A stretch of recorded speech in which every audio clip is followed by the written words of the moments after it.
Boa noite, pessoal. Boa noite. Prazer estarmos aqui hoje em mais um Amib no ar, né? E hoje o objetivo da gente conversar um pouco é sobre como melhorar a vida do sobrevivente da UTI no longo prazo, tá? Para conversar com a gente sobre todos esses assuntos que são intermináveis, né? Eu tenho o prazer, assim, de chamar Dr. João Ramos, tá? Dr. João é médico intensivista com área e atuação em medicina paliativa, doutor em ciências médicas, diretor científico da AMIB Bahia, professor adjunto da Universidade Federal da Bahia e presidente da Clínica Florence. Junto também conosco está Dr. José Mário Mirateles, né, médico intensivista, especialista em ciências da melhoria pelo IHI, presidente da BIB na gestão 2012-2013 e médico diarista da UTI cirúrgica do HGES. Temos também Fernanda Saboia, que é psicóloga, né, especialista em psicologia médica pela UERJ, em psicologia hospitalar, mestranda em psicologia clínica pela USP, e coordenadora do Serviço de Psicologia dos Hospitais da Regional Zona Sul do Rio de Janeiro, da Rede D'Or, né? E também Dr. Regis Goulart Rosa, né? Que é professor universitário da Universidade Federal do Rio Grande do Sul, né? E coordena a medicina interna do Hospital Moinhos de Vento, né? E pesquisador também na área, tá? Então é um prazer nós estarmos juntos aí. E quando a gente começa a falar um pouquinho de pós-UTI, a gente ganha essa sigla, que é essa sigla que ficou famosa, que chama-se PICS, né? Que é a Síndrome Pós-UTI, né? Onde a gente vê, aparentemente, uma série de sequelas. Essas sequelas são cognitivas, essas sequelas são psicológicas, essas sequelas são físicas, né? Então, eu queria começar perguntando assim para o João, assim, parece que tem uma divisão, assim, o doente saiu da UTI, né? E agora ele não é mais um problema nosso, ou ele sobreviveu e é ok, né? Como é que tu interpreta, João, assim, tu compreender a Pix como uma coisa, uma condição crônica, assim, não como um evento isolado, assim, qual é a tua impressão sobre isso? Cassiano, boa noite a todo mundo, boa noite a todo mundo que está assistindo também e a todos os membros aí do painel. Prazer estar aqui falando de sobrevivente da UTI, né? Um tema que a gente tem conversado há bastante tempo e a AMIB tem dado aí cada vez mais ênfase, né? Enfoque e importância, não só a AMIB, mas a literatura científica em medicina intensiva e fora da medicina científica e todas as outras especialidades, né? A própria Sociedade Europeia abriu aí nos últimos 15 dias um comitê específico também. Há quem diga que eles copiaram Cassiano Teixeira e abriram só porque eles souberam que a gente tinha um também. Mas a Pix, então, a gente.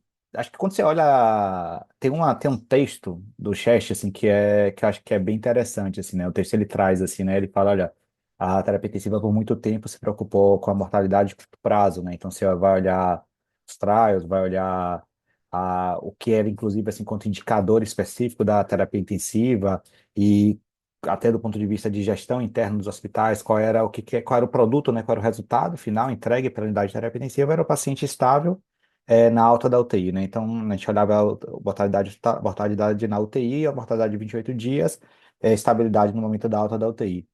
Tem uma segunda revolução que a gente percebe que mesmo com a evolução das técnicas e a melhoria da sobrevida na UTI, alguns pacientes ainda morriam. Alguns não, uma boa quantidade de pacientes ainda morriam na UTI, e aí no final da década de 90, início dos anos 2000, né, um foco muito grande sobre o cuidar do fim de vida dentro da UTI e os cuidados paliativos integrados à UTI. E agora, aí, principalmente aí nos últimos 15 anos, e a Covid deu aí uma grande impulsionada, a gente passa a se preocupar com o que acontece com o sobrevivente da UTI. E a literatura é muito clara, né, que o evento agudo, ele não termina no momento em que o evento agudo ele está estabilizado, né? Então, um evento agudo, ele modifica a trajetória de vida do indivíduo e ele vai modificar tanto mais quanto mais frágil é aquele indivíduo antes do evento agudo. Então, quanto maior o número de comorbidades, quanto maior a dependência, menor a funcionalidade desse indivíduo previamente a um evento agudo grave, mais esse evento agudo ele vai impactar na continuidade da vida desse indivíduo no longo prazo. Então, quando a gente Tem um editorial da Rambi lá, também do início dos anos 2010, que fala assim que é uma pneumonia não é apenas uma pneumonia, quando a gente pensa num idoso, quando a gente pensa no paciente multimórbido, mas a gente vai além agora e a gente entende que mesmo no paciente jovem, robusto, a doença crítica ela pode deixar sequelas de longo prazo. Isso tem base epidemiológica, então a gente enxerga aí se não crônica, mas pelo menos de longo prazo, a gente enxerga que os sintomas eles podem durar por 12 meses, 5 anos ou até 10 anos, dependendo da série que a gente olha. Isso tem base biológica. A literatura também mostra assim, a persistência de inflamação crônica, né, nos pacientes que sobrevivem à UTI. Em muitos casos, assim, elementos de citocinas alterados no paciente com PICS são semelhantes às citocinas alteradas em pacientes idosos com síndrome de fragilidade. E a gente sabe também que a própria doença crítica ela acelera o processo de senescência celular. Então, dentro desse contexto aí, desse conceito, que é um conceito que tem sido proposto, né, de alostase, de uma adaptação do indivíduo ou do organismo a um novo estado de saúde, que é diferente do estado prévio, isso envolve também um envelhecimento, digamos assim, dos órgãos e dos processos celulares do indivíduo, que vai ser mais pronunciado, obviamente, naquela pessoa que já tinha algum déficit prévio, mas que vai acontecer também na pessoa que não tinha nenhum déficit prévio. E uma coisa importante de falar é que uma parte considerável dessa fragilidade adquirida, né, dessas novas sequelas, ela é potencialmente reversível.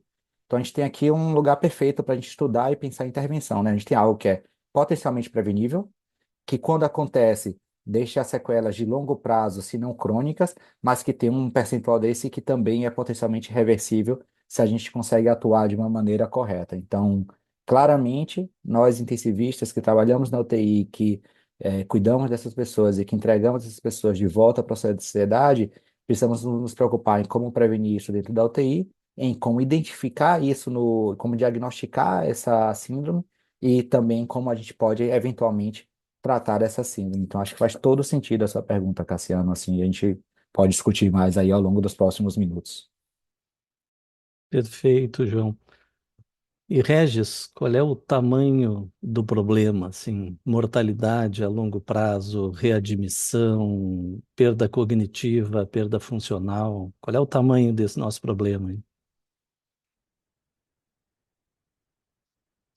Acho que abriu o microfone ali. Obrigado, Cassiano, pelo convite. Gostaria de deixar aqui um elogio para a AMIB, né? Porque esse seminário aqui já é uma demonstração de uma grande preocupação, né? O fato da AMIB ter um comitê de cuidados pós-UTI também reflete essa preocupação e um amadurecimento como especialidade, onde agora não basta que esse paciente saia vivo da UTI, saia vivo do hospital, mas que ele retorne para a sociedade da forma possível, que ele volte a ser produtivo ao estudo, volte ao trabalho. Então, isso reflete um grande amadurecimento da especialidade. Fica aqui meus parabéns e gostaria de dizer que também é uma grande honra aqui estar com grandes experts, né? O próprio Cassiano, a Fernanda, o José Mário, o João Ramos também. Então, são todos, né, grandes experts no assunto. Eu tenho certeza que vai ser um seminário muito proveitoso. Em relação ao tamanho do problema, o tamanho ele é gigantesco, né? Porque, por um lado, nós temos, né, taxas cada vez menores de mortalidade intra-hospitalar, né? Cada vez mais paciente recebe alta viva após um episódio de doença crítica, de doença grave, de sepse, de SARA ou de qualquer outra doença que necessite de admissão em UTI. Só que há muito pouco tempo que a gente está entendendo qual que é o impacto em longo prazo. O João já trouxe uma pincelada aqui já nesse conceito de PICs, né, que são novas incapacidades ou incapacidades que se deterioraram em decorrência da doença crítica ou dos tratamentos que nós utilizamos para salvar a pessoa. E essas sequelas envolvem diversos domínios, né? Então, domínio físico, domínio cognitivo, domínio de saúde mental, né? Com um grande impacto aqui na qualidade de vida dessas pessoas e com um grande impacto em outros desfechos extremamente relevantes aí, como dificuldade de retorno ao trabalho, dificuldade de retorno ao estudo e às atividades de lazer. Para a gente ter uma ideia, né, do tamanho do problema, A gente tem dados no Brasil, de um estudo até que o Cassiano conduziu, foi a liderança desse estudo, o estudo Qualidade de Vida pós-UTI, um estudo brasileiro aqui com uma representatividade nacional, mostrando que aqueles que internam em UTI e que precisam de 3 dias ou mais de internação em UTI, que é o nosso paciente crítico usual. Talvez a gente exclua aqui grande parte dos pós-operatórios, mas a gente está pegando paciente grave mesmo, né? 3 dias de UTI. Dos pacientes que recebem alta vivo do hospital, a gente tem que aproximadamente aí 1/3 deles acabam falecendo no primeiro ano essa deshospitalização, né? É uma taxa bastante elevada, claro, com taxas de óbito, uma densidade maior nos primeiros 3 meses. É uma taxa bastante elevada, mas se tem talvez uma notícia boa e até enfatizar aquilo que o João já disse, grande parte desses, em primeiro lugar, são as infecções como causa de óbito nessa população, né? Uma sepse ou uma nova sepse, no caso do sobrevivente de sepse. E também nós temos, em segundo lugar aqui, as doenças cardiovasculares, né? Os eventos cardiovasculares aqui como causa importante aqui, né, de óbito nessa população. Quando a gente vai avaliar o domínio físico, um dado que chama bastante atenção é que aproximadamente 2/3 dos pacientes, 3 meses pós-alta do hospital, estou falando daqueles que estão vivos, né? Eles apresentam um grau importante de comprometimento da capacidade física funcional. São pacientes que têm dificuldade para fazer suas atividades de vida diária, como higiene, locomoção, alimentação, cuidar das próprias finanças, e são pacientes que geralmente necessitam de cuidadores. Em relação à saúde mental, por volta de 6 meses, que é o time frame mais utilizado para avaliar esses desfechos, a gente tem ali taxas de ansiedade e depressão em torno de 30%, 20%, desculpa, muito maior do que na população geral, taxas de estresse pós-traumático em torno de 15%, e um desfecho que é o mais temível, e dito isso pelos próprios pacientes sobreviventes de UTI, que é a disfunção cognitiva, que acaba acometendo aproximadamente metade dos pacientes 1 ano após a alta da UTI. São todas incapacidades bastante frequentes, né, que trazem impacto em qualidade de vida, trazem um estresse financeiro, porque esses pacientes deixam de trabalhar, reduzem renda familiar e acabam aumentando os seus gastos com saúde. Então, tem essa questão do estresse financeiro que acaba sendo um fator a mais para dificultar esse processo de reabilitação. Então, Cassiano, respondendo diretamente a tua pergunta, né, o tamanho do problema, ele é enorme. Isso são dados de estudos clínicos. Existe um racional muito forte para que pacientes que não foram incluídos em estudos clínicos são pacientes usualmente mais graves, com potencial maior de ter essas incapacidades. Então, talvez essas estatísticas que já são assustadoras sejam muito piores ainda quando a gente vai para um cenário de mundo real, quando a gente vai avaliar, né, principalmente cenários de maiores carências, sociais, né, maior dificuldade de acesso à reabilitação, né, e de construção de uma rede de cuidado aqui na comunidade aqui para esses pacientes e também para os familiares. Perfeito, Regis. Ô José Mário, e essa transição do foco, assim, do não basta sobreviver, a gente tem que fazer alguma coisa daqui para diante, a gente está preparado. Como é que tu enxerga isso, assim, com relação ao que fazer e como melhorar, se é possível melhorar?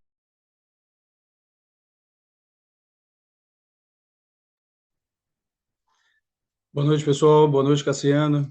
Rapaz, também gostaria aqui de agradecer aí o convite. Estar com vocês, para mim, sempre é uma felicidade muito grande. Terminei ganhando meu presente de Natal aqui, antecipado. Que estar com vocês falando de Pix, falando de cuidado pós-alta, para mim é sempre uma satisfação. Então, obrigado aí pela lembrança. Ficou mais fácil, Cassiano, porque tanto o João como o Regis fizeram uma introdução que facilitou muito, né?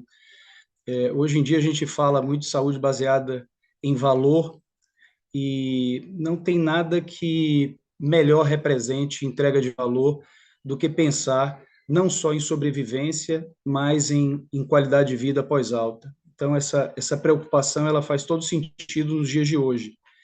E, mais ou menos pelo que João falou, a ideia não é que a alta da UTI seja a linha de chegada, mas a representação que melhor se aplica é ponto de partida, né? Porque alguns pacientes que permaneceram em ventilação mecânica, que realmente sofreram a agudização de uma doença com ou sem comorbidades e que vai permanecer no pós-alta com sequelas, vai passar por um processo. Então, para mim, e levando em consideração tudo que já foi dito em relação à literatura, da importância e do tamanho do problema, a transição com foco no pós-alta faz todo sentido. Eu entendo que grande parte das UTIs podem não estar numa situação de maturidade ou de processos, de pessoas, de estrutura que possa somente se preocupar com o pós-alta, porque ainda existem desafios para dar alta para aquele paciente que não poderia morrer. Mas eu acredito que grande parte das UTIs do Brasil hoje em dia já poderiam estar focando nessas três áreas que você falou muito bem aí, que é funcionalidade, identidade e autonomia. Então, imagine um paciente que recebe alta e que fica com dificuldade com as atividades da vida diária. Isso é um transtorno não só para ele, como para a família. Isso tem implicações também com aumento em transtornos mentais. Então, voltar a andar, voltar a se vestir, comer, tomar banho, subir escada, voltar a trabalhar, isso tudo tem uma correlação muito grande com funcionalidade, com a identidade, porque essas pessoas, quando entram na UTI, às vezes são extremamente ativas, são trabalhadores e que vão ficar dependendo de pecúlio da Previdência por meses e até anos. Aquela pessoa que era extremamente ativa, que era uma matriarca, um patriarca, permanece dependente dos seus entes queridos e isso fragiliza ainda mais a condição de saúde mental. Autonomia, Cassiano, eu vejo como quando o paciente interna na UTI, ele perde a autonomia no momento que ele é entubado, perde a consciência, é contido, e para ele voltar a ser aquela pessoa que desfrute do trabalho, do lazer, a gente fala pouco de sexualidade, dar autonomia a essa pessoa para que ele readquira aquela mesma condição que ele tinha antes, às vezes isso não é possível. E eu acho que ao longo do dia aqui, ou da noite, a gente vai ter a oportunidade de falar um pouquinho sobre expectativas e qualidade de vida, porque isso eu acho que a gente tem a oportunidade muito de falar. Então, em resumo, para mim, é muito importante que a gente passe a transicionar esse foco, não só para salvar a vida, mas para cuidar desses nossos pacientes no pós-alta. Perfeito, José Mário. Fazendo uma pergunta para a Fernanda especificamente agora, nós já conseguimos definir que para o doente é um problemão, mas é só ele que recebe esse problemão ou a família também recebe um problemão? Qual é a tua impressão sobre isso? Então, como os demais, quero agradecer o convite para estar aqui. É sempre um prazer, né, estar com vocês. Sem dúvida, para a família também é um problemão, né? É, a gente encontra já desde a década de 1970 uma série de publicações que focam na identificação das necessidades dos familiares que têm parentes internados em terapia intensiva, né? Tem um estudo aí clássico da Nancy Moulter sobre isso. E, mais recentemente, a gente começou a encontrar também publicações que focam não só no impacto da internação de um parente na terapia intensiva para a família, no impacto imediato, né, pelo medo de perder aquela pessoa, ameaça de morte, angústia, mas o impacto a médio e longo prazo para essas pessoas. Então, assim como existe, né, uma série de sintomas que afetam tanto o campo psicológico quanto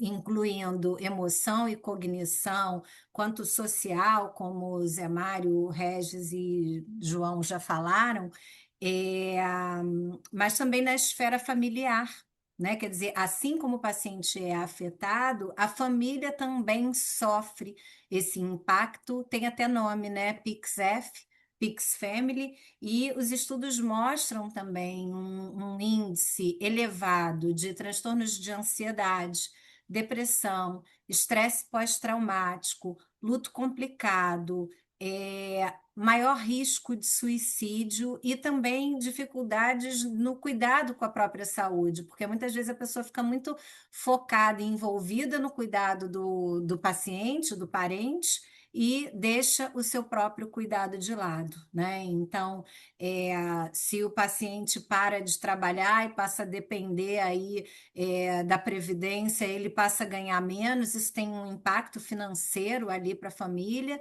Então, essa necessidade de reorganização vai acontecer e o problemão vai, então, ampliar, né, para todo o sistema familiar.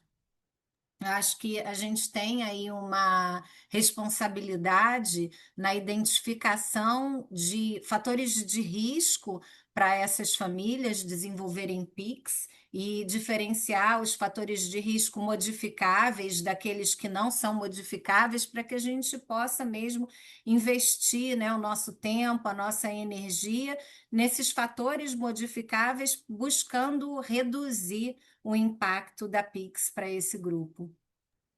Perfeito, Fernando. Obrigado. E aproveitando assim que a gente já está trabalhando com fatores de risco modificáveis, não só aí para a família, para diminuir a PIX da família, mas para também diminuir a PIX no paciente, assim.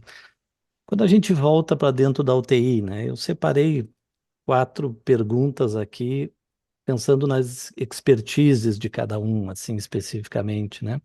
Então, vou começar com o Dr. José Mário, né? E aí o foco é dentro da UTI, né? O bundle ou o pacote, o ABCDF, assim, que tu tem a experiência de já ter implementado, de ter estudado, né? Como é que tu vê o benefício disso e as barreiras ou as dificuldades também para a implementação desse pacote?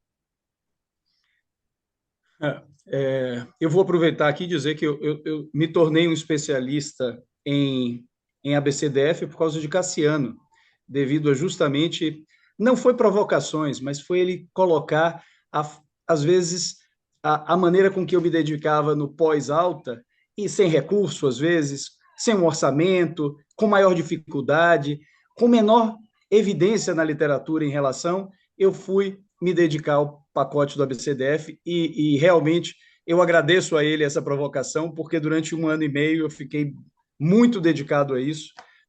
E, assim, eu vejo o pacote do ABCDF, Cassiano, como intervenções que toda UTI de alto padrão, de excelência, deveria instituir e acompanhar os processos, porque o A pode ter que, sei que algumas pessoas aqui não têm tanta familiaridade, mas o pacote do ABCDF são 6 intervenções que, quando combinadas, potencializam uma série de benefícios do ponto de vista de redução de tempo de permanência em ventilação mecânica, em UTI, redução de mortalidade, além de delírio e outros desfechos. O A é uma analgesia bem feita, acompanhando os percentuais de dor mais moderada e forte. O B é a combinação da interrupção diária de sedação com o teste de ventilação espontânea. O C é a escolha do sedativo e a utilização desse sedativo da maneira mais adequada no sentido de reduzir os efeitos colaterais de algumas medicações que podem potencializar, inclusive, o delírio. O D é a sistematização da avaliação do delírio e das medidas não farmacológicas para prevenção de delírio. O E, mobilização precoce e exercícios. E o F, as visitas estendidas, com maior liberalidade da família durante a internação. Então, quando essas 6 intervenções são combinadas numa maior intensidade, existe um potencial benefício em relação a esses desfechos.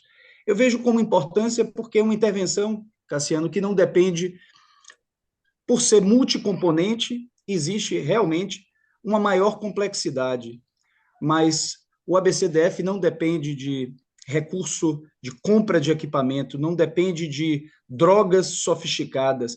O ABCDF, inclusive, quanto maior a aderência, existem trabalhos demonstrando redução de custos em relação à sedação, à permanência de ventilação, seja direta ou indireta, existem benefícios relacionados também a custo. A importância, basicamente, ela está relacionada a desfechos que são centrados no interesse do paciente em relação a controlar a dor, em relação a menos sedação. A gente sabe os efeitos colaterais de médio e longo prazo da sedação profunda, o tempo de ventilação mecânica, tendo a ventilação mecânica como sendo um dos fatores que podem perpetuar não só o imobilismo, como as lesões neurológicas pós-alta, de médio e longo prazo. Então, a importância dessa intervenção é vista do ponto de vista de trazer benefício aos pacientes. Em relação à implementação, realmente eu acho que existe uma dificuldade da gente adotar as práticas de processo de implementação de processos de melhoria e fazer uma coleta de maneira sistematizada dos dados e, ao longo do tempo, ideias de mudança e, para cada UTI, entender qual é o fator que mais pode estar interferindo para que aquela intervenção não seja adotada. Eu sei que hospitais públicos podem estar com dificuldade, com um turnover muito alto, e eu acho que esse era, inclusive, um dos maiores e mais importantes fatores que interferiam na aderência, mas questões relacionadas a treinamento, capacitação, disponibilização de equipe, esses outros fatores, eles terminam não sendo tão importantes quanto. Eu acho que a liderança, acho que uma boa narrativa, eu coloquei já em algumas apresentações que das intervenções, além dessas 6, era a redução da contenção física, e eu me lembro quando contei uma história para a equipe, que uma das pacientes do pós-alta teve estresse pós-traumático e no ambulatório, quando eu tive contato com ela, ela demonstrou a ideação suicida, e essa foi uma das pacientes que permaneceu 45 dias internado em ventilação mecânica, 70 dias na UTI, e todos os membros da equipe, desde técnicos de enfermagem, enfermeiros, fisioterapeutas, todos lembraram dela.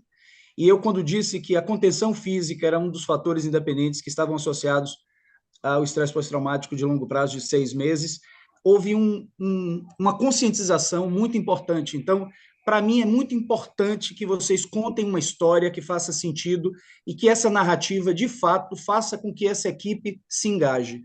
Então, esse é um ponto importante quando se pensa em implementação. Mas liderança, para mim, Cassiano, é extremamente importante, mas não necessariamente falta de material e nada. Eu acho que esse era o que eu tinha mais. Acho que posso ouvir aqui o Regis ou a própria Fernanda e o João em relação à importância e à implementação, aí, a visão deles em relação a esse ponto. O Aproveitar curso de e chamar ABCDF, o... Cassiano, são de 20 horas.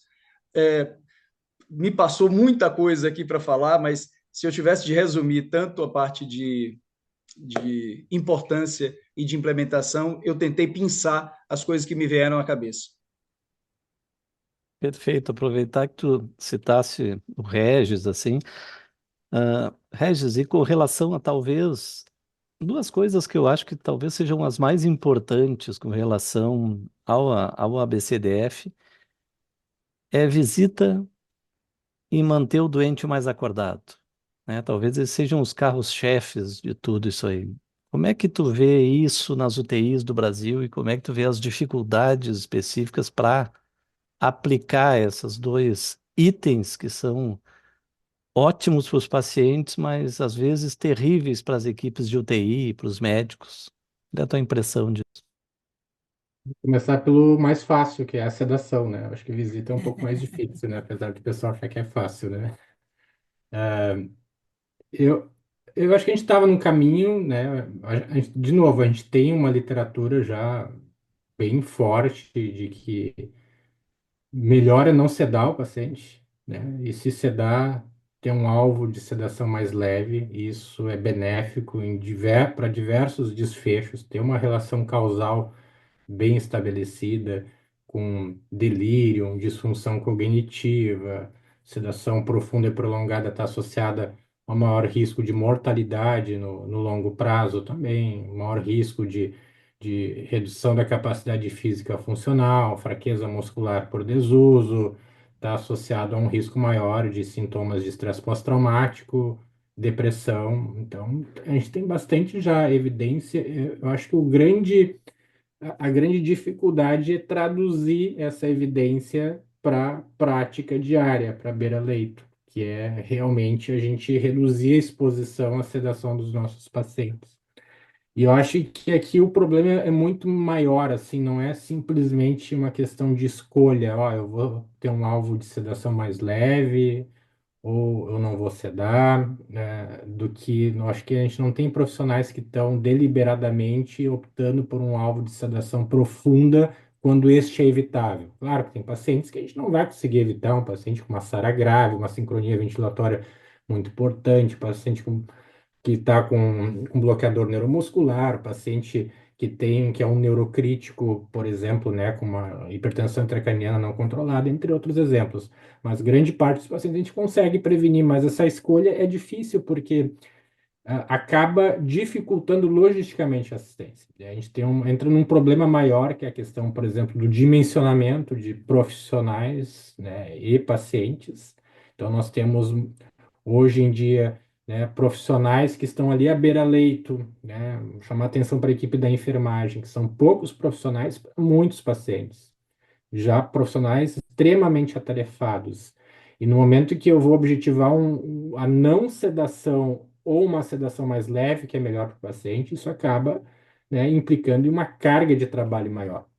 Então, isso acaba sendo mais difícil de fazer na prática. Então, imagina dois pacientes com SARA, né, em ventilação mecânica, com um técnico de enfermagem para os dois, e a gente está querendo objetivar um alvo de sedação mais leve. São pacientes que vão acordar, eventualmente delírio, né, podem se agitar, tem um risco de perder dispositivos, então exige um cuidado maior. Então, eu acho que existe hoje essa percepção, ok, temos que sedar menos os pacientes, mas a gente tem que pensar em formas de viabilizar essa sedação leve ou a não sedação desses pacientes. Isso vai através, obviamente, de atividades de educação, de engajamento do time para entender aquilo que é importante, que vai impactar no desfecho, não só do curto prazo, como do longo prazo também, e formas de a gente pensar de uma maneira organizacional, de gestão, a possibilitar isso, né? Por exemplo,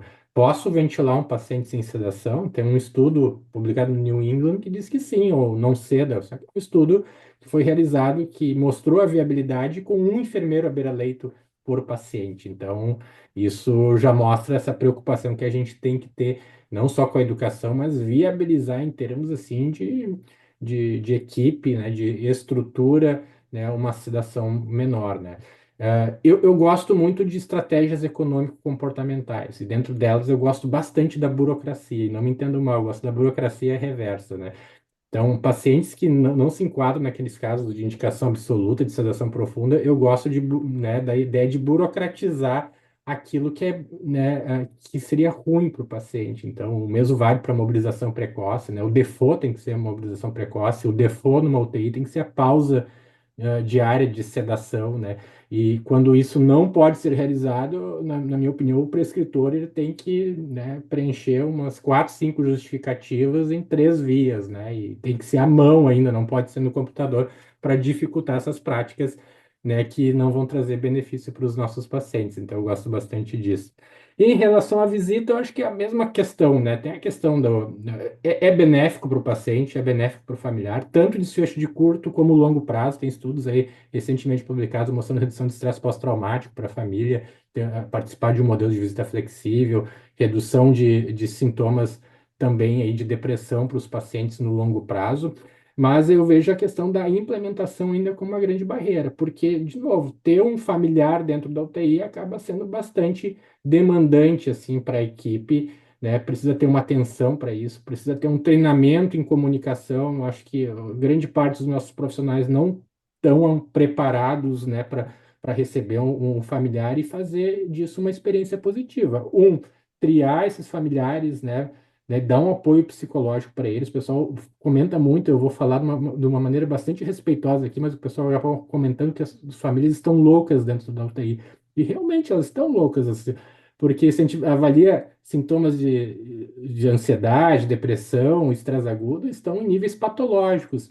E não é por isso que eu tenho que afastar eles do paciente. Talvez afastar seja o pior remédio para isso, né? Então eu tenho que ver isso como uma oportunidade de proteger e promover a saúde mental desses familiares também. Incluir o próprio familiar no processo de tomada de decisão, quando isso, se isso for, né, alinhado aqui com a sua expectativa, até para promover um cuidado mais centrado na pessoa. Então, utilizar isso de uma forma positiva, mas eu vejo ainda que a gente tem bastante barreira para a implementação a despeito de a gente ter bastante dado. Perfeito. Sou José Mário, complementar alguma coisa? Rapaz, eu não podia deixar de falar do painel Kamishibai, porque estavam me chamando, inclusive, de Zé Mário Kamishibai. Quando eu penso em implementação, como é que eu não falei desse painel? Depois de quase 3 meses, Cassiano, que eu já vinha utilizando processo de melhoria com vários PDSAs, eu tenho que dizer aqui para vocês que a utilização de um painel em que toda a equipe visualize quais são os procedimentos que precisam ser adotados, se não tiver tudo feito da maneira que era para ser feito, fica claro que está em vermelho e que aquele paciente precisa daquele cuidado.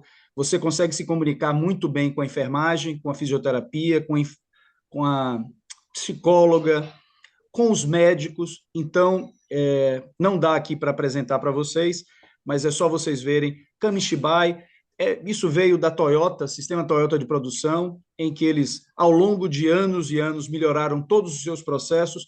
O cuidado através do painel é acompanhamento e mapeamento de processo, então é sensacional. E antes de entrar com o painel Kamishibai, a gente utilizou de maneira sistematizada um checklist em que eu acrescentei a uma visita estruturada o checklist com as perguntas que já era uma maneira de sensibilizar a equipe durante a visita. Então, o checklist é visto também como uma ferramenta importante para não deixar de ser feito aquilo que deveria ser feito. Então, eu peguei de uma publicação que foi utilizada, inclusive, em idosos, e ela foi adaptada acrescentando o ABCDF em relação aos indicadores de qualidade do ABCDF. Então, eram duas coisas que eu não poderia dizer aqui, mas eu concordo aí com tudo que o Cassiano, não, o que o Regis disse. Tem uma publicação, que é um editorial do Dimitri, de 2 anos atrás, que ele coloca dificuldade no modelo de funcionamento das nossas UTIs, em que uma enfermeira para 10 leitos é realmente muito difícil que você consiga fazer uma titulação adequada de sedativo, por isso que existem tantas UTIs com uma cultura de sedação um pouco mais liberal, sem saber necessariamente que isso está trazendo prejuízo para o paciente. Perfeito. Obrigado, José Mário. Fernanda, complementar alguma coisa?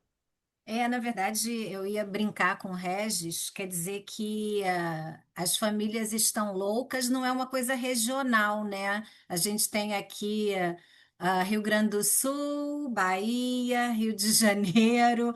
Acho que ouvimos isso em todas as UTIs, né?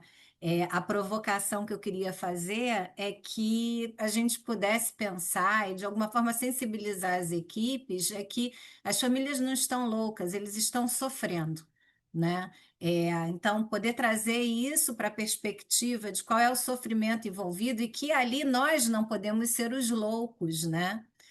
A gente deve que estar ali trabalhando, a gente deve estar numa condição mais saudável do que as pessoas que estão ali sofrendo, mas efetivamente a gente vive um momento de muita mudança de comportamento, né? Na relação com as figuras de autoridade, e isso vem sendo um desafio grande para todos nós dentro da UTI. Então, é só brincar, porque isso que vocês escutam aí em Porto Alegre, eu escuto no Rio de Janeiro, certamente João e Zé também devem escutar na Bahia, né? Perfeito. E, João, aproveitando que nós estamos comentando assim, então, sobre ABCDF, sobre visitas, sobre deixar os doentes mais acordados, isso necessariamente aumenta a necessidade de se comunicar melhor, né? E se puder falar um pouquinho sobre isso e também falar se a gente de fato tem que começar a conversar com as famílias e com os pacientes sobre a PIX, né? Ainda dentro da UTI ou logo depois da alta, né? Porque já como o Regis trouxe, é tão prevalente, né? Como a Fernanda trouxe, que para a família também é tão prevalente, né? Será que não está na hora da gente começar a prepará-los em algum momento da UTI ou logo da alta, pensando nisso aí, assim, tentar diminuir ou esclarecer o que está acontecendo? Ô, Cassiano, a resposta é sim. Ponto. Passa para a próxima pergunta. Estou brincando. Assim, eu vou pegar aqui dois ganchos aí que o pessoal soltou a bola. Assim, o primeiro trazido aí por Regis, Fernanda, assim, então e o próprio Zé, né? Famílias loucas, famílias difíceis, são em praticamente todas as regiões do país, né? E não só na UTI, né? Também fora da UTI, também na unidade aberta, também em casa, também no consultório. E pegando o gancho aí da crise aí da autoridade que a Fernanda traz, e que está diretamente relacionado com uma crise de confiança também, né? Porque como é que você está ali, como é que eu confio em alguém que eu não conheço, quem está me trazendo notícias difíceis, ainda mais no momento em que a gente tem uma sociedade do accountability, né? Uma sociedade de buscar sempre a evidência e que a gente, com várias coisas positivas e algumas negativas, a gente já não acredita mais na autoridade, essa figura do profissional de saúde já não carrega a mesma, a mesma potência, né, usando esse termo aí, porque já carregou anteriormente. E aí acho que a comunicação é uma palavra-chave, né, para trazer isso daqui. E aí você pode enxergar a comunicação de diversas maneiras. Então, eu vou trazer três abordagens assim que eu acho que se comunicam. Primeiro é trazendo esse tema aí da confiança, né? Então, eu não posso. Uma das formas mais fáceis de quebrar uma relação de confiança é quando a gente tem uma promessa que não é cumprida, né? Então, se eu falo, ou se eu falo que o paciente nunca vai acordar, ou se eu falo que tudo vai ficar bem, por um lado o paciente acorda, por outro lado não está tudo bem, aquilo já gera uma quebra de confiança, né? Então, na hora que a gente está se comunicando sobre o que está acontecendo, e do nosso ponto de vista pode estar sendo um baita sucesso mesmo, porque a nora está baixando, a gente está reduzindo a FO2, a gente traqueostomizou, vai conseguir desmamar do ventilador mecânico, a sepsis está sendo debelada, a PCR está em queda, disfunção renal em melhora, e o paciente está ali 2 semanas, talvez um pouco mais, um pouco menos de quimioterapia intensiva, sonda nasoenteral, traqueostomia, acamado, perda de sarcopenia já é clara e evidente, algumas vezes lesão por pressão, né? Então, existe aí um descompasso entre o que é a nossa expectativa e muitas vezes o que é a expectativa da família, e a gente trazer uma antecipação de cenários possíveis, e a gente pode trazer até no modo clássico, né? Olha, o que que é um cenário positivo, o que que a gente espera, o que que a gente vai trabalhar para acontecer, o que que é um cenário possível, que a literatura mostra, e que a despeito de todos os nossos esforços, a gente está falando aí de 30% a 60% de chance de mortalidade em 12 meses, a gente está falando de risco de reinternação, a gente está falando de potencial de dependência no longo prazo, e um cenário ruim que pode acontecer, né, de que ao longo do tempo essas complicações elas podem acontecer, o paciente vai de alta da UTI para o hospital, mas não está tudo, vai para a unidade aberta, mas não está tudo resolvido porque aí 10, 15% reinterna na UTI na mesma internação, 30% vai reinternar em 90 dias, né? Então, a gente antecipar cenário é base quando a gente fala de confiança. Esse é uma primeira vertical que tem a ver com o aspecto ético da nossa profissão, tem a ver com uma confiança no nosso trabalho. A gente está falando da gente enquanto indivíduo, mas está falando também da organização onde a gente trabalha, né? Porque essa pessoa tem uma chance alta de voltar, se não para a gente, vai voltar para nosso UTI, vai voltar para o nosso hospital, né? Então, antecipar cenário é importante para isso. E é importante também para o paciente. Então, tem um trabalho super legal do CHEST Critical Care 2023, que é um coorte observacional multicêntrica sobre 20 de insuficiência respiratória aguda. Eles perguntam no momento da alta qual é a sua expectativa de qualidade de vida em 6 meses. Não, desculpa, qual é a sua expectativa de funcionalidade em 6 meses. E 6 meses depois, eles medem a funcionalidade desse paciente e medem qualidade de vida. A qualidade de vida das pessoas que tinham as expectativas alinhadas era maior do que a qualidade de vida das pessoas que tinham expectativas desalinhadas, ainda que as pessoas que tinham expectativas desalinhadas tinham maior funcionalidade do que aqueles que tinham expectativas alinhadas. Então, há quem diga que o segredo da felicidade é ter baixas expectativas, né? Então, não é exatamente isso, mas se eu entendo, ou se eu consigo perceber o que é que eu vou encontrar lá na frente, quais são as dificuldades, eu consigo me preparar para isso, eu consigo trabalhar para isso, e quando acontece aquilo que, na nossa percepção, é uma coisa positiva, pô, o cara não volta a andar, mas ele tem controle de tronco, ele consegue usar uma cadeira de rodas funcionalmente, ele consegue fazer as coisas do dia a dia dele, ele come sozinho, mas se a expectativa dele era que ele viesse andar, aquilo não é visto como sucesso, aquilo é visto como um quase fracasso, já que ele não atingiu o objetivo que ele tinha setado para ele mesmo, né? Então, esse alinhamento, antecipação de cenários tem a ver com vínculo de confiança, alinhamento de expectativa tem a ver com preparação para o que vai vir na frente, isso está associado diretamente à qualidade de vida mensurada no longo prazo. Então, é importante que as pessoas saibam o que vai acontecer. E o terceiro ponto que conversa com isso é que a gente já estabeleceu aqui que PIX é uma doença crônica, né, uma condição crônica, ou pelo menos de longo prazo. E como a gente sabe aí da faculdade, ainda que a terapia intensiva a gente lide pouco com isso, a base do manejo de qualquer situação crônica de longo prazo é o letramento do paciente, né, em saúde. Então, se é uma condição de longo prazo, a pessoa que vai mais lidar com aquela situação não é o médico, não é o profissional de saúde, é o paciente e sua família. E todos os trials, né, todas as intervenções que tentam reduzir disfunção, reinternamento, então melhorar desfecho de longo prazo após um evento agudo de uma doença que se estabelece, que continua ao longo caminho, tem ali sempre uma vertical que tem a ver com capacitação do paciente e capacitação da família. E a gente só consegue capacitar para aquilo que a gente entende que vai ser necessário acontecer. Então, essa comunicação, o diagnóstico e a comunicação tanto das sequelas já adquiridas, quanto das potenciais dificuldades que podem acontecer lá na frente, como dos potenciais riscos que podem acontecer, isso é necessário para que a gente implemente, como o Regis já colocou aí, né, quais são as medidas necessárias para a prevenção desses riscos. E se a gente não consegue engajar o paciente e a família nessas medidas, nada disso vai funcionar, porque, novamente, né, isso não é uma situação aguda que eu vou dar um remédio uma vez e eu vou resolver aquilo, né? Eu não vou tratar o antibiótico por 7 dias, vou resolver aquilo, eu não vou desmamar droga, vou resolver aquilo. Aquilo é algo que a pessoa vai conviver semanas, meses ou anos, e ela precisa ter um alinhamento de quais são as expectativas, o que que pode acontecer, quais são os riscos e como manejar esses riscos, né? Então, sem a comunicação, sem a gente levantar a bola da PIC, sem o diagnóstico e a comunicação adequada disso daqui, a gente não tem confiança, a gente gera uns elementos de expectativa que pode levar a uma frustração inadequada e o paciente e a família não vão conseguir manejar sua saúde de uma maneira a prevenir desfechos adversos. Então, o momento é no momento da estabilização do paciente, inclusive previamente a alta da UTI, para que as pessoas saibam, inclusive, o que pode acontecer ainda no hospital e do hospital na casa, nesses primeiros dias após a alta da UTI, as primeiras semanas após a alta hospitalar, que são momentos de transição de cuidado super delicados, de alta vulnerabilidade para eventos adversos e reinternações ou outras complicações. Então, acho que é papel do intensivista, antes da alta da UTI, discutir esses assuntos e conversar sobre o plano de cuidados futuro para mitigar essas situações. Perfeito, João. Provavelmente a Fernanda queira complementar alguma coisa, mas eu já vou aproveitar e fazer uma pergunta para a Fernanda também, que é um pouquinho fora disso que a gente conversou, que é sobre diário de UTI.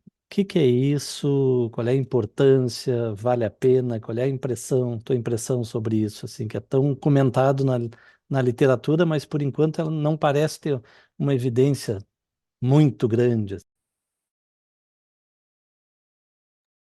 Então vamos lá costurar uma coisa com a outra. Eu falei para vocês que eu ia subverter, vocês autorizaram, né?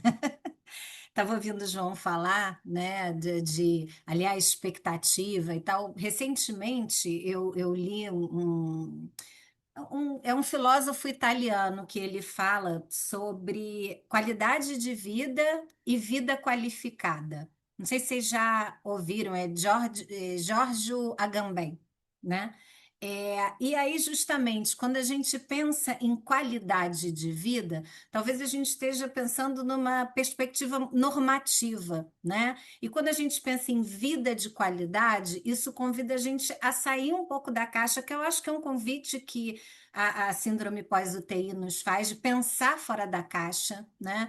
Porque o que eu posso considerar qualidade de vida não vai ser igual do que é para você se eu penso na perspectiva da vida qualificada. Uma vida qualificada para mim pode não ser a mesma coisa que uma vida qualificada para você. Então, alinhar a expectativa exige que a gente possa efetivamente incluir a expectativa do outro, e não a que eu espero para ele. E isso é um desafio, né? Porque a gente está o tempo inteiro querendo normatizar as coisas, né? Do que é bom para todo, mas mesmo a roupa tamanho único não cabe em todo mundo, né? Não tem um sapato de um tamanho que cabe para todo mundo. Então, eu acho que é claro que a gente vai tirar uma medida pela média, pela maioria, mas a gente tem que particularizar também. E aí, é, a pergunta que você faz do diário de UTI, e justamente essa provocação, não tem evidências, né, que comprovem. Teve aquele primeiro estudo que saiu, aqui, uau, diminui transtorno de estresse pós-traumático, todo mundo vamos fazer diário, e depois, não é bem assim, não. Mas, e aí a evidência, não exatamente das publicações, mas eu acho que da experiência, mostra que, sim, para muitas pessoas, o diário ajuda a construir uma narrativa que dá algum sentido para aquela experiência. E a gente tem, né, publicações que mostram que a ausência de memórias e as memórias delirantes, elas são mais maléficas do que as memórias factuais, mesmo de experiências ruins na UTI, né? Então, eu não tenho uma larga experiência com diário, mas executei a aplicação de alguns e foi muito interessante, tanto para os pacientes quanto para as famílias. Mas, assim, o que eu tenho construído para mim é que a gente vai precisar particularizar quais são os pacientes e famílias que vão se beneficiar e quais os que talvez não se beneficiem. Mas, claro, para concluir isso, a gente vai ter que aplicar vários, né? Para ver, talvez, né, para quem mais. E aí quero aproveitar para dizer que a AMIB fez uma parceria com uma entidade, né, francesa, que é uma plataforma One-on-One. E aí, Lucas, se você estiver ouvindo a gente, puder colocar o QR Code que eu mandei para você, esse QR Code vai dar acesso.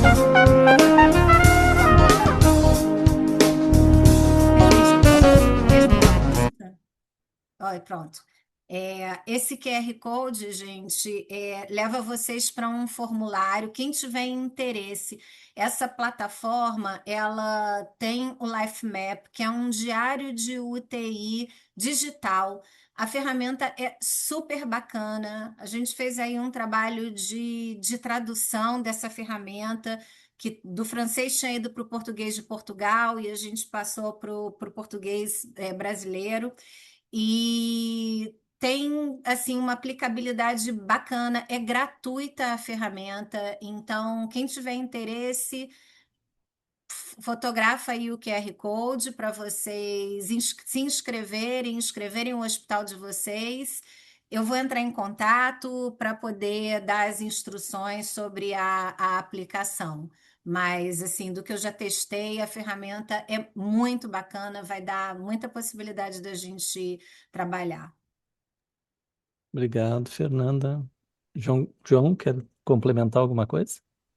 Só pegar um gancho que eu não podia deixar passar assim, que o Fernando citou a Angabem, no conceito da vida qualificada.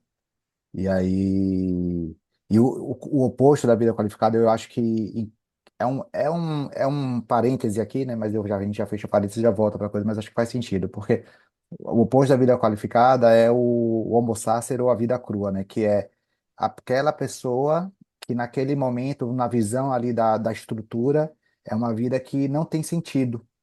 E a gente, muitas vezes, na UTI, e esse paciente que a gente está discutindo aqui, muitas vezes o paciente crítico crônico, que a gente descreveu, né, o paciente de internação prolongada, de que a gente está olhando ali, a gente não sabe para que lado vai, não sabe o que que vai acontecer, muitas vezes aquele é visto como.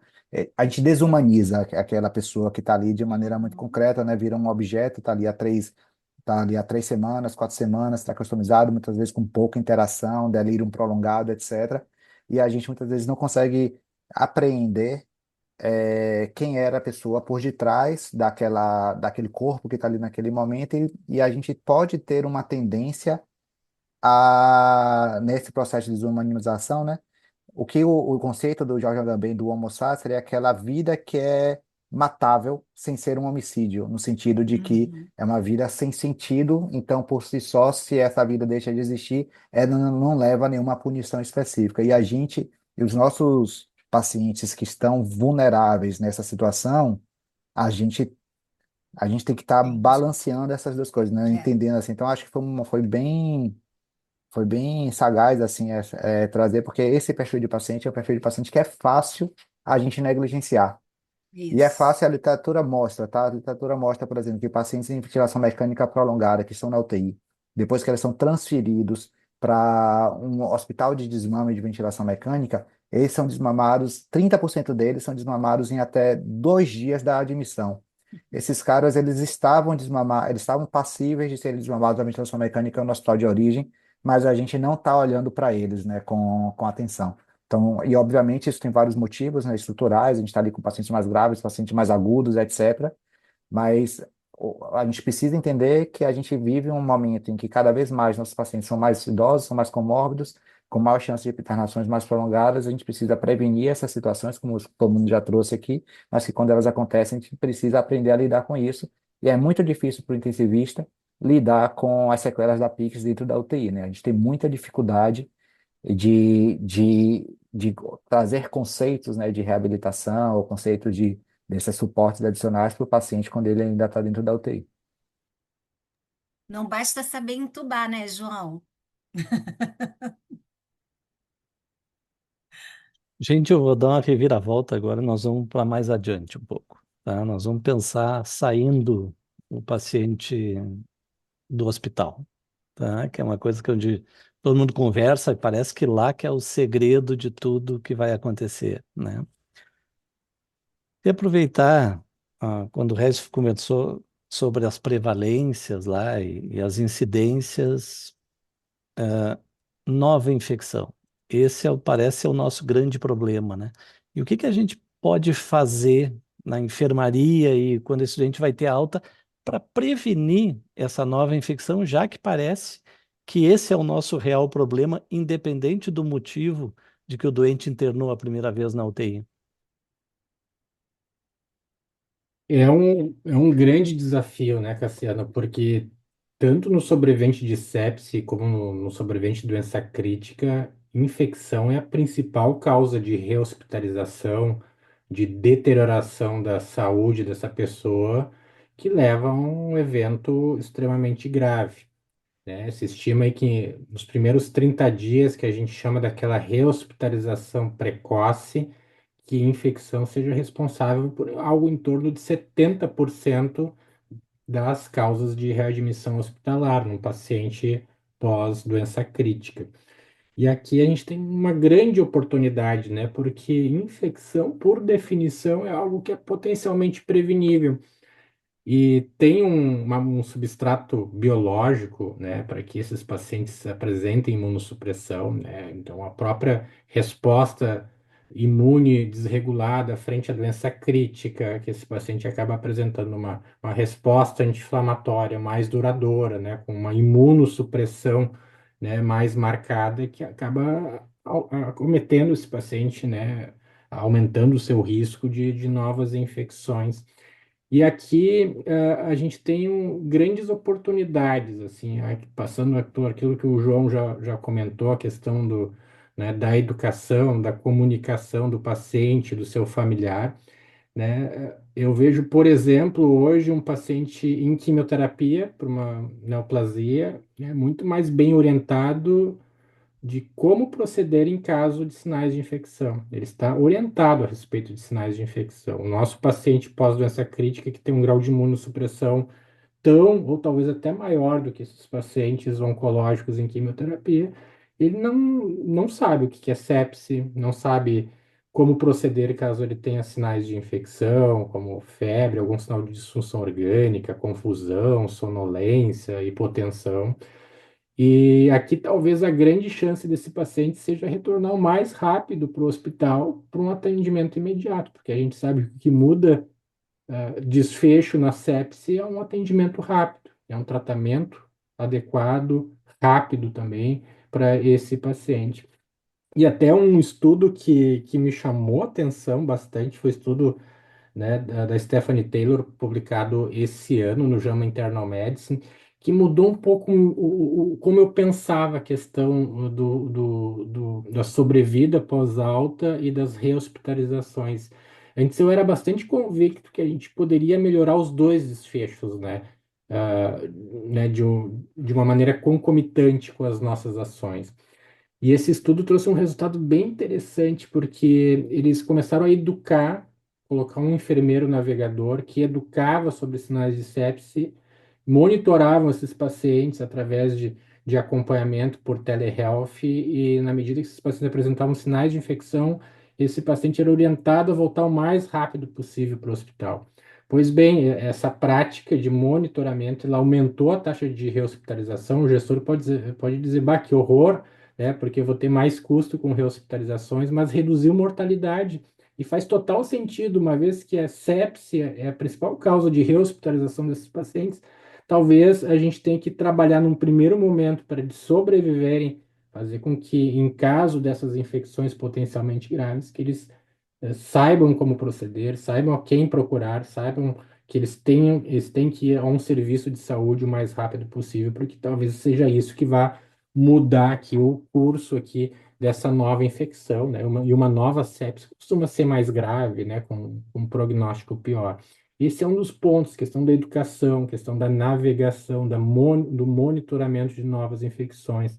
E aqui também a gente tem outras oportunidades, por exemplo, imunização, né? O pneumococo, por exemplo, é a principal causa de pneumonia, né, de pneumonia que leva à hospitalização. Então, eu não vejo sentido um paciente ter internado por causa de uma sepse respiratória causada por uma pneumonia, por um pneumococo, e não sair do hospital vacinado, imunizado, né? Dengue, hoje a gente tem a disponibilização de vacina para dengue, a gente tem disponibilização de vacina para influenza, que é uma causa comum também de hospitalização por quadros infecciosos. Então, a gente tem uma grande possibilidade para tratar com, né, a respeito da imunização, né? Mas o básico ali da educação, de como proceder em caso de novas infecções, é algo que tem racional, ah, e tem um sinal que eu considero aí, né, bastante promissor de que se a gente botar um programa aqui de segmento, de transição do cuidado, nesse momento que é crítico, quando o paciente sai do hospital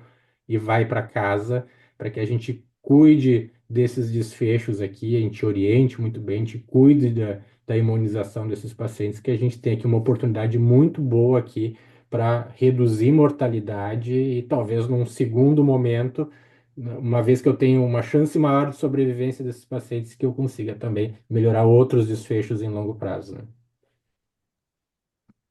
Obrigado, Regis.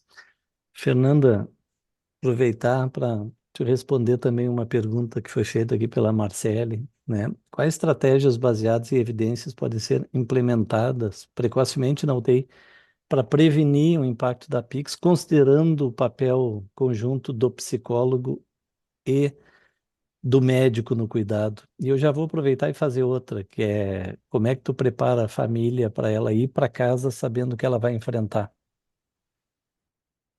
Então, a gente vem sendo, né, aí já instigado pelas certificadoras, né, de qualidade, da gente poder, desde o início, fazer o planejamento de alta, né? Isso não significa que a gente estava conversando sobre isso outro dia, né, Cassiano? Isso não significa mandar o paciente cedo para casa, né? Não significa que a gente tem que antecipar a alta, e sim planejar a alta.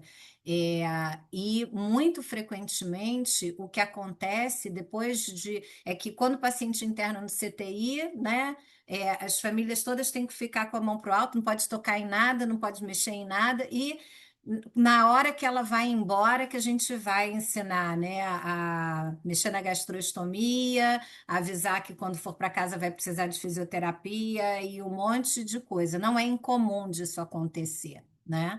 É, então, eu entendo que desde o início é importante que a gente trabalhe de forma efetivamente multiprofissional, né? Não é para ficar cada um domina o seu quadrado, mas a gente tem que trabalhar junto, né? E poder é, auxiliar a equipe, a equipe médica, de enfermagem, de fisioterapia, na comunicação. Eu acho que na nossa formação a gente acaba tendo essa habilidade melhor desenvolvida, né? Ou talvez a gente escolha essa atividade porque isso, né, é importante na vida de quem vai fazer psicologia. O doutor Zé Mário já falou aí do bundle e tem a possibilidade da participação da psicologia, né, aí na aproximação e liberação de visita para o familiar, estabelecimento de políticas de visita mais flexíveis, inclusão, quando adequado, da visita de crianças. Acho que a gente falei isso recentemente na nossa mesa lá no CBMI, né? Eu gosto de pensar na ideia, quando a gente fala de abrir as portas da UTI, não é só no sentido de entrada, né? De permitir, mas que também o intensivista possa sair, né, desse casulo e olhar para fora e pensar na continuidade do acompanhamento dos pacientes e dos familiares que a gente já viu que adoecem junto e que é, tem a necessidade, né, de sair desse lugar de acompanhante angustiado para protagonista no cuidado daquela pessoa que vai para casa, muitas vezes com uma perda de funcionalidade em graus variados. Então, eu acho que o trabalho é conjunto e isso se dá com a inserção do profissional, do psicólogo dentro da UTI onde ele trabalha, né? Perfeito. Vou passar essa pergunta aqui do Dr. José Mário, uma pergunta da doutora Lara, tá? E é como fazer tudo isso tendo um médico para cada 10 leitos, um enfermeiro para cada 10 leitos? Como é que é a tua sugestão ou qual é a mágica para que isso aconteça? Oi, Lara. É, é mágica, né? Se você considerar os hospitais públicos com um nível de intensidade de gravidade, de agudização, de 70% dos pacientes em ventilação mecânica e droga vasoativa, quase 30, 40% em procedimento dialítico, não teria a menor condição, não tem a menor condição de você oferecer uma boa qualidade do lado. Eu tive, Lara, em 2009, na época, na discussão eu era da defesa profissional da MIB e eu participei da RDC, e assim, na época, terminou ficando para 10, teve uma discussão para puxar para 8, não foi possível. A questão toda é financeira. Em 2016 teve a portaria do Ministério e ela também não terminou não sendo contemplada a maior necessidade, que é tentar pelo menos a enfermagem ter uma relação mais baixa. Eu sei que Cada vez mais a gente tem visto aí as mudanças em relação ao funcionamento também dos médicos, em vez de ter o médico e o diarista, algumas praças têm utilizado a rotinização, é o plantonista que passa todos os, que termina sendo o diarista, isso enfraquece ainda mais a qualidade assistencial, mas não tem mágica, não tem como oferecer uma boa qualidade. Algumas UTIs têm pacientes muito estáveis, tem pacientes que internam com previsão de alta para o dia seguinte, com perfil de paciente cirúrgico. Esses aí praticamente são pacientes de unidade de terapia intensiva, de semi-intensiva, mas a relação está muito clara do ponto de vista até de redução de mortalidade, de enfermagem, e fora daqui, os americanos, os europeus, eles não entendem muito bem como é que a gente consegue fazer isso. Por mais que tenha técnicos de enfermagem numa relação de 1:2, faz muita diferença você ter um profissional qualificado como uma enfermeira que não fique distante do paciente cuidando de papelada e não esteja do lado. Infelizmente, a gente tem que, com a sociedade, ter uma estratégia para tentar mudar essa realidade nos próximos anos. Infelizmente. Perfeito. Passar essa próxima pergunta para o Regis, foi pergunta da Catarina, sobre correlação a pós-UTI, estudos qualitativos, São importantes, não importantes? fundamentais, fundamentais. Como é que a gente constrói um conhecimento, né, de uma tecnologia nova? Estudos qualitativos vão nos dar, né, uma boa ideia a respeito de questões mais complexas, né, que a gente não consegue, talvez, ter uma resposta com um número. Por exemplo, né, como é que são as percepções, né, desses pacientes, desses familiares em relação a barreiras de reabilitação. Então, isso é difícil, às vezes, tu capturar, né, com um estudo quantitativo, com um número, e de tu entender, assim, através de uma pesquisa qualitativa, onde tu chama um grupo de sobreviventes de UTI e seus familiares, né? Tu constrói, claro que isso de uma maneira supervisionada, constrói uma teoria, né, com base nas discussões, né, em pequenos grupos, tu consegue mapear, né, que existem barreiras que são relacionadas a dificuldade de locomoção, por exemplo, desses pacientes, barreiras motivacionais que pode no domínio de saúde mental, existem barreiras relacionadas ao própria questão social, né, de perda de emprego, né, do estresse financeiro que a gente falou. Então, é fundamental. A gente só vai conseguir evoluir nessa área se a gente conseguir integrar muito bem a pesquisa qualitativa com a pesquisa quantitativa aqui para a gente entender o que faz sentido realmente para essa população e o que pode trazer, né, impacto aqui em desfechos, né? Regis, eu vou já emendar aqui as próximas duas perguntas que têm a ver com o ambulatório pós-UTI, né? Eu vou resumir, talvez, as perguntas da seguinte forma, assim, ambulatório pós-UTI resolve todos os nossos problemas e quem deve participar nos ambulatórios de especialistas e se existe algum ambulatório no Brasil? Bom, eu vou aproveitar que eu estou no modo podcast aqui, por causa da, da, da internet, e tentar responder essa pergunta que é super complexa.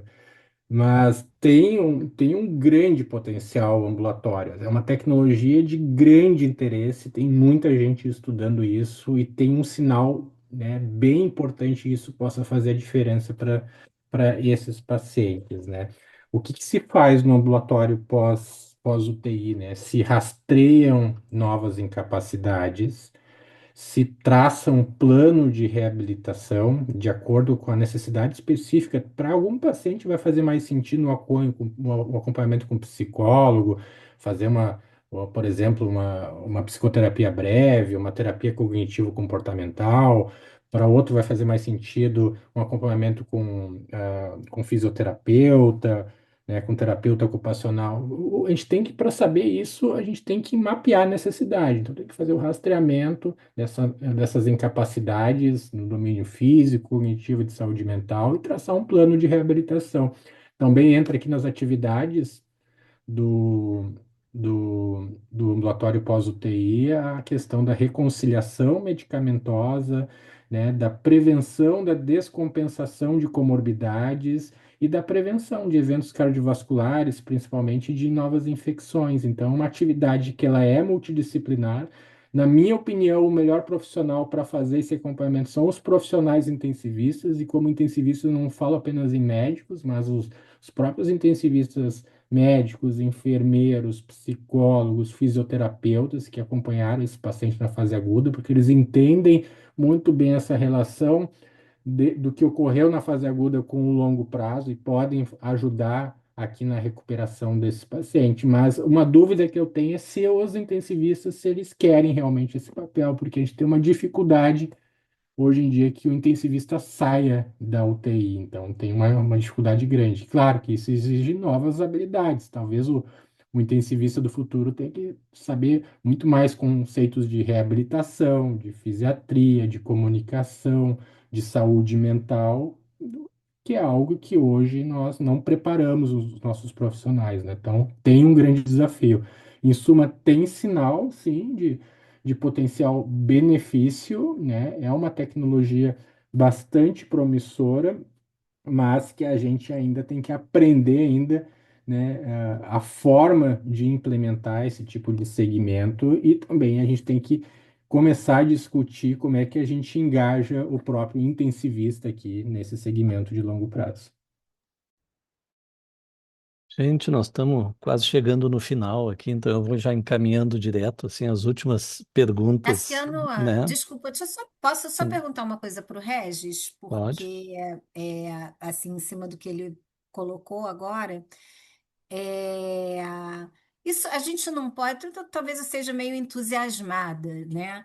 Mas isso não pode também, né? Esse sair da UTI, porque dar plantão depois de um determinado momento da vida é penoso, né? Dar plantão de noite, enfim, a gente vê que é mais penoso para as pessoas. Esse sair e ir para o ambulatório também não pode ser uma ampliação, né, do tempo mesmo de atividade e das habilidades do intensivista, né, que ele adquiriu durante o tempo que ele estava na UTI. Sim, não sei se é entusiasmo da minha parte, afinal, eu nem dou plantão, mas eu observo, né, já há mais de 25 anos dentro da UTI, eu observo, né, os jovens chegando, as pessoas que já estão há mais tempo ou viraram rotinas, mas o plantão fica mais penoso, dá o plantão, né, de 24, ou que seja, de 12 horas, o plantão noturno.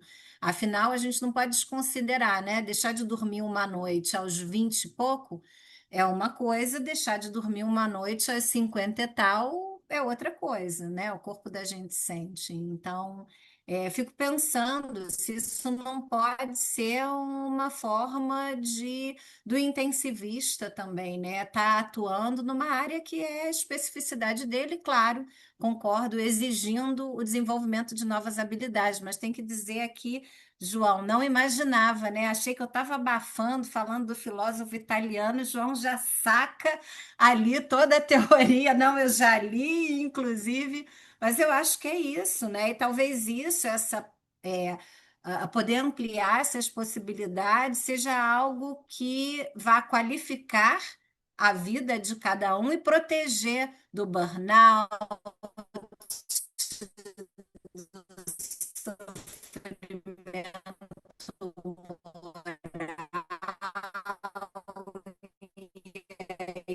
e por aí vai. Travou? Fernanda? Acho que travou. Mas, João, aproveitando a deixa, Travou? travou. Mas ok, tranquilo. João, e os pacientes nossos, como a gente não tem outras redes, eles vão todos para casa. Como é que tu vê isso? Se tem alternativas para isso? Os nossos pacientes de alta, os caminhando e os traqueostomizados estão todos em casa. Acho que a gente vive como se a gente estivesse há 70 anos atrás, em que a gente está cuidando de pessoas de 20, 30 anos de idade com doenças agudas, né? E não com pessoas com cada vez mais comorbidades e que sobrevivendo de situações que não sobreviveram anteriormente. O Regis tocou nesse assunto. A gente está talvez aí um downside, não sei nem se é um downside, mas uma consequência da melhora da taxa de mortalidade é que a gente tem pessoas mais frágeis caminhando entre nós, né? E não dá para a gente achar que a gente vai ter uma solução única para todas essas situações. Não é assim que o sistema de saúde tem se organizado fora do país. Não é assim, inclusive, que o próprio SUS está previsto para ser organizado, a própria rede de saúde suplementar, né? Assim, eu acho que tem o que é agora, tem o que pode ser para frente, né? Para o que é agora, assim, a gente ainda tem uma dificuldade grande de um suporte domiciliar mais adequado. Eu acho que se tem uma zona ou um setor de saúde que tá para ser aí, para usar a palavra da moda, né, disruptado, é o setor de saúde domiciliar. Porque o que tecnologia está alavancando a possibilidade de cuidar de gente em casa de uma maneira mais adequada não é brincadeira. O NHS, né, o Sistema de Saúde britânico, tem um projeto ambicioso de equiparar o número de leitos físicos ao número de leitos virtuais em casa. Então, eles vão dobrar a capacidade de atendimento de internação, utilizando, sem construir um tijolo, sem levantar um tijolo, sem construir um leito a mais. Isso utilizando a tecnologia, logística, telesaúde, monitoramento remoto. Claro que são perfis de pacientes diferentes, né? Então, a gente tem que se preparar para isso, cara. Assim, a gente tem que olhar para isso. Talvez o Brasil ainda tenha muita coisa para fazer antes. Eu estou numa página parecida com o que o Zé Mário traz, quando a gente pensa em desafios de sistema de saúde público. A gente está no lugar aqui de melhorar o cuidado no hospital para que as pessoas sobrevivam de maneira adequada, para a gente poder se preocupar com isso. Mas tem outras partes aí, ou zonas de excelência no sistema de saúde público, ou mesmo na saúde suplementar, em que essa preocupação ela está pujante, né? Vocês têm o trabalho lá super legal, a carta do Safe Care Medicine, lá mostrando que acho que 40% dos pacientes que se encaminhavam para o ambulatório não conseguiam ir para o ambulatório, né? E eles não conseguiam ambulatório não porque eles não queriam, mas porque eles não conseguiam ir. Eles eram mais dependentes, eles tinham pior funcionalidade, eles reinternavam mais, eles morriam mais. E esse é a face oculta da lua, né? Quem a gente não está enxergando, quem a gente não está cuidando, quem a gente não está olhando, e é justamente quem tem maior risco e quem consome mais recursos. Você gasta uma grana enorme na internação aguda, dá alta sem suporte, esse cara reinterna, gasta uma outra grana enorme, não está melhorando a qualidade de vida, não está promovendo tudo que você poderia promover para a pessoa e está jogando dinheiro no ralo. Então, eu acho que é urgente a visão. O Regis citou aí o trabalho da Taylor, e lá, assim, é um dado que se repete desde 2010 nos Estados Unidos, pelo menos. Um terço dos pacientes que têm uma internação aguda nos Estados Unidos vão para casa, um terço vão para assistência domiciliar, um terço vão para alguma unidade de cuidados pós-agudo, um hospital de transição, algo do tipo, porque são pessoas diferentes, com perfis diferentes, com necessidades diferentes, né? Eu acho que tem aqui uma oportunidade da tecnologia aumentar a nossa capacidade de mandar as pessoas para casa com menor complexidade assistencial e menor custo, mas a gente ainda precisa diagnosticar essas pessoas, identificar as necessidades e construir um plano de cuidados personalizado de acordo com as necessidades, e não vai dar para mandar todo mundo para o ambulatório, a despeito de eu concordar com o Regis que o ambulatório pós-UTI é um equipamento que é necessário e que ajuda também bastante gente, mas para algumas pessoas ele só vai ajudar depois de uma fase intermediária de uma reabilitação mais intensa, de um cuidado mais intensivo que não necessariamente precisa ser feito no hospital geral, mas que hoje a gente tem muita dificuldade de entregar em casa. Então, tem um gap que está sendo olhado aí de diversas maneiras, mas que temos tido também algumas intervenções assim, do ponto de vista do sistema público. Hoje eu conheço o Instituto Perdizes, que faz parte do complexo do HCF, USP,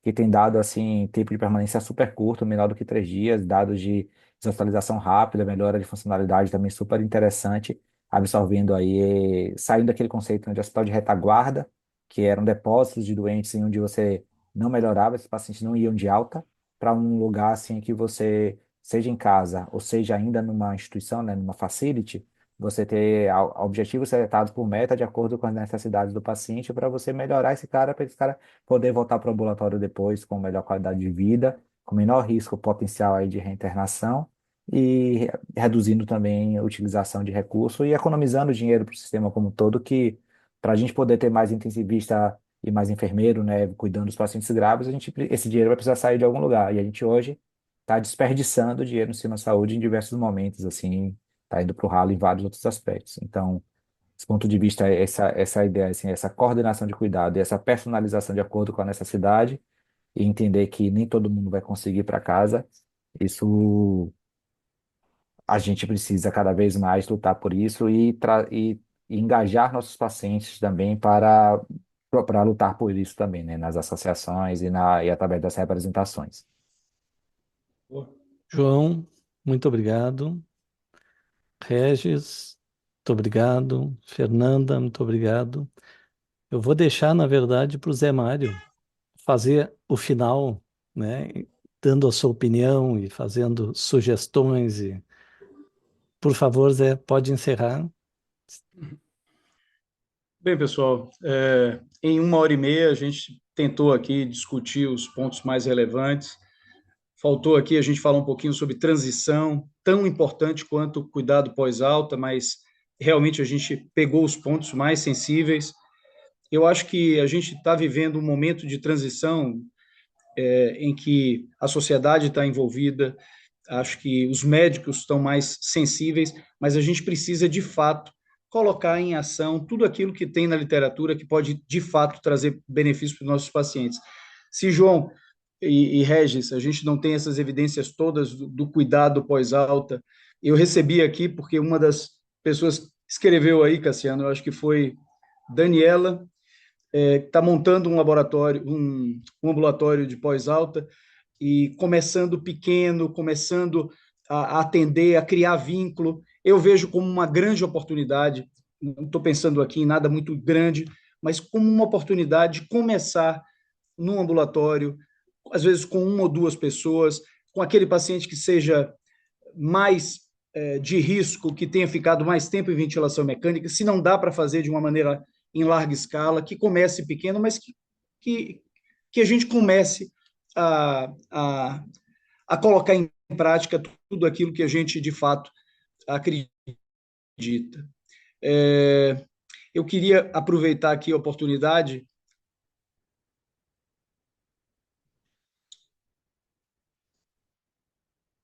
Cassiano? Franco, de repente fechamos seu vídeo. Eu toquei aqui, mas você está me ouvindo bem. Na realidade, é falar que a gente está lançando o nosso livro sobre cuidados pós-alta. Era para ter saído agora em Curitiba, houve esse atraso, mas o ano que vem a gente tem o Luso Brasileiro em Fortaleza e vai ter um simpósio, provavelmente, no primeiro dia que antecede o Luso Brasileiro, e a gente pretende fazer um evento voltado para cuidado pós-alta. É um livro que vai ser lançado pela Ateneu, que tem o Dr. Regis, o Dr. João, Dr. Cassiano e eu como autores, Super Fernanda como uma das coautoras. Então, eu espero que todos vocês não só participem desse evento, mas todos que estão interessados também comprem o livro, porque está sendo uma obra feita com muito carinho, com todas as evidências, e eu espero que vocês gostem. Obrigado. Gente, muito obrigado. Acho que encerramos por aqui. Obrigado a todos. Um abraço. Obrigado, gente. Um abraço. Tchau, boa noite. Boa noite.